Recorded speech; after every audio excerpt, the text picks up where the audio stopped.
नमस्कार। आज हम बात करने वाले हैं शिव खेड़ा की एक बहुत ही मशहूर किताब जीत आपकी के बारे में। ये किताब सही मायनों में पर्सनल और प्रोफेशनल ग्रोथ के लिए एक गाइड जैसी है। तो चलिए मिलकर समझते हैं कि आखिर सफलता का ये ब्लूप्रिंट है क्या। किताब की जो सबसे पावरफुल बात है ना, वो तो इसके कवर पर ही मिल जाती है। जीतने वाले कोई अलग काम नहीं करते, वे हर काम अलग ढंग से करते हैं। सुनने में कितना सिंपल लगता है ना? पर ये एक छोटी सी लाइन अपने आप में सफलता का पूरा राज छुपाए हुए हैं। तो सवाल ये है कि इसका असली मतलब है क्या? चलिए आज इसी को डिकोड करते हैं। अच्छा, तो इस पूरी बात को समझने के लिए हमारा सफर कुछ ऐसा रहेगा। सबसे पहले देखेंगे कि विनर की मानसिकता होती क्या है। फिर बात करेंगे कि नजरिया यानी एटीट्यूड ही सब कुछ क्यों है। उसके बाद रास्ते की रुकावटों को समझेंगे।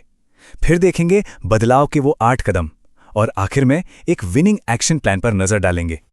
तो चलिए शुरू करते हैं पहले पॉइंट से, विजेता की मानसिकता। इसका जो कोर आइडिया है वो समझना बहुत जरूरी है। देखिए, बात यह नहीं है कि सफल लोग कोई आसमान से तारे तोड़कर लाते हैं या कुछ बहुत ही अलग करते हैं। नहीं, सफलता मिलती है रोजमर्रा के कामों को एक बेहतर माइंडसेट के साथ करने से।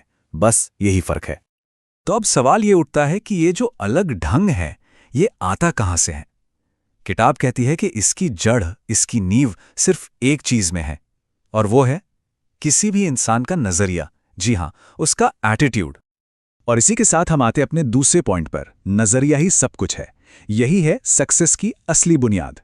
किताब इस बात पर बहुत जोर देती है कि हमारी कामयाबी इस बात से तय नहीं होती कि बाहर क्या चल रहा है, हालात कैसे हैं। नहीं, वो तय होती है हमारे अंदरूनी नजरिए से कि हम चीजों को देखते कैसे हैं। अब जरा स्क्रीन पर इस नंबर को देखिए, 85%। ये एक बहुत बड़ा नंबर है। यकीनन ये चौंकाने वाला है। पर सवाल यह है कि ये है किस बारे में? तो ये आंकड़ा आता है हार्वर्ड यूनिवर्सिटी की एक स्टडी से। और ये स्टडी कहती है कि किसी भी जॉब को पाने में और उसमें सफल होने में 85% हाथ होता है एटीट्यूड का, और सिर्फ 15% हाथ होता है हमारी स्किल्स या टेक्निकल नॉलेज का। मतलब सोचकर देखें, जिस चीज को हम सबसे ज्यादा जरूरी समझते हैं, उसका रोल सिर्फ 15% है। असली खेल तो नजरिए का है।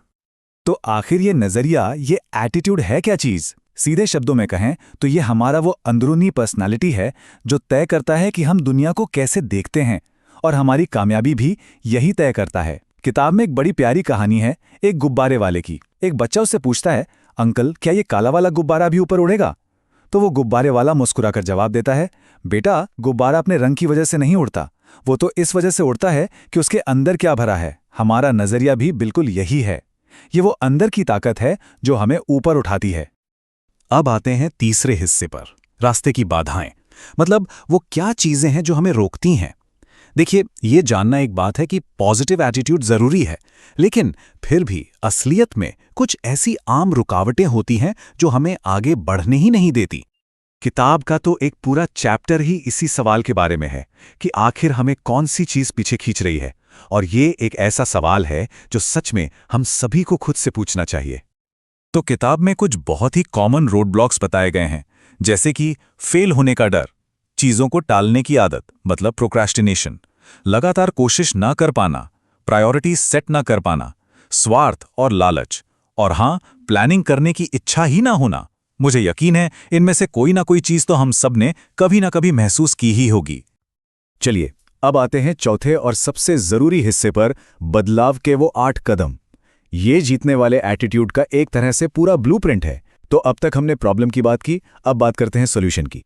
किताब इसके लिए एक बहुत ही प्रैक्टिकल फ्रेमवर्क देती है। तो ये हैं वो 8 कदम जिनसे एटीट्यूड को बदला जा सकता है। एक एक करके देखते हैं। पहला है, हमेशा पॉजिटिव चीजों पर ध्यान दें।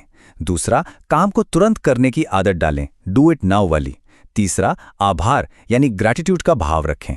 चौथा, हमेशा कुछ नया सीखते रहें, एक कंटिन्यूअस एजुकेशन प्रोग्राम में रहें। पांचवा, अपनी सेल्फ एस्टीम को पॉजिटिव बनाएं। छठा, नेगेटिव लोगों और माहौल से दूर रहें। सातवां, जो काम करने जरूरी हैं उन्हें पसंद करना सीखें। और आठवां, अपने दिन की शुरुआत किसी पॉजिटिव चीज के साथ करें। अब ये जो आप स्क्रीन पर देख रहे हैं, ये सच में बहुत दिलचस्प है। ये विनर्स और लूजर्स की सोच के फर्क को एकदम साफ साफ दिखाता है। जैसे विनर हमेशा सॉल्यूशन का हिस्सा होता है और लूजर हमेशा प्रॉब्लम का। विनर के पास हमेशा एक प्लान होता है और लूजर के पास हमेशा एक बहाना। और ये आखिरी वाला तो बहुत गहरा है। विनर एक थर्मोस्टैट की तरह होता है जो माहौल का टेम्परेचर सेट करता है, उसे कंट्रोल करता है, जबकि लूजर एक थर्मोमीटर की तरह होता है जो बस माहौल के हिसाब से ऊपर नीचे होता रहता है। और अब हम आ गए हैं अपने आखिरी हिस्से पर, विनिंग एक्शन प्लान, मतलब पहला कदम कैसे उठाया जाए, क्योंकि अब तक जो कुछ भी हमने समझा है उसे एक्शन में बदलने का टाइम आ गया है।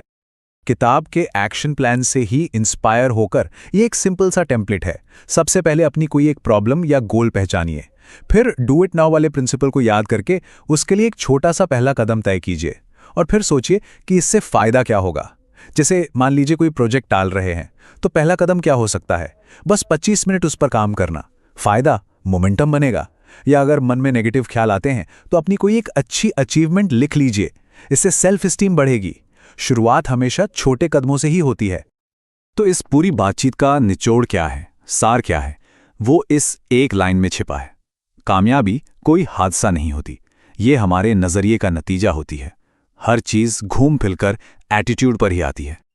और अब जाते जाते बस एक सवाल जो सोचने पर मजबूर करता है, आज ऐसा कौन सा एक छोटा सा एक्शन लिया जा सकता है जिससे एक विनर वाली आदत बनाने की शुरुआत हो सके? सिर्फ एक छोटा सा कदम। इस पर जरूर सोचिएगा।